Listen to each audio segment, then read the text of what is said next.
कटक बारवाटी विधानसभा आसन वरिष्ठ कांग्रेस नेता मोहम्मद मुकीम को झील सोफिया फिरदौस निर्वाचन लड़ी पारती कांग्रेस टिकेट्रु सोफिया लड़ी पारती बोली कहुच्छी एने दलीय कर्मी बैठक में सहमति प्रकाश पाई। मुकीम को बासभवन में बैठक बसी सहमति प्रकाश पाई। समस्त कांग्रेस कॉर्पोरेटर युव छात्र कांग्रेस दलीय कर्मी यह अवसर में उपस्थित थे। एने एआईसीसी और पीसीसी शीर्ष नेतृमंडल को जणाई दिया जाइछि खूब शीघ्र यह आसन पाई प्रार्थी घोषणा हो पारे।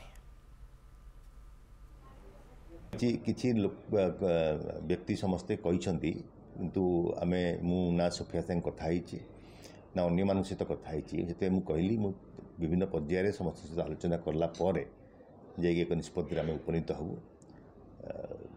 जेहेतु से निर्वाचन में आगु भाग नौला तो साधारण जो कर्मी आमर अच्छा जो कांग्रेस कार्यकर्ता अच्छा कटक सहर वातावरण को नहीं से ना प्रस्ताव देते तेणु आम सबू एंगल रु आलोचना कला परे जहाँ कांग्रेस ये भल हम एवं जेहेतु ये कांग्रेस सीट अच्छी आम या बजाय रखापी चाहिए से दृष्टि निर्णायक निष्पत्ति न। सोफिया जड़े उपयुक्त कैंडिडेट हे जे मुकीम भाई उत्तराधिकारी भाव आज जो बारवाटी कटक विधायक प्रार्थी भाव घोषणा करने आम कांग्रेस सीनियर लीडर मान सहित आलोचना करूँ। निश्चित भाव में आज आम वरिष्ठ कांग्रेस नेतृमंडली कांग्रेस कॉर्पोरेटर माने एवं समस्त कांग्रेस कॉर्पोरेटर जो मैंने कांग्रेस कर्मकर्ता अच्छा कटक जिला भितर आम सहित आलोचना करूँ। काली रात आलोचना करूँ मुकीम भाई सहित आलोचना करने बाकी था तेणु निष्पत्ति आम गोटे टेंटाटिवली फाइनाल कर सारूँ।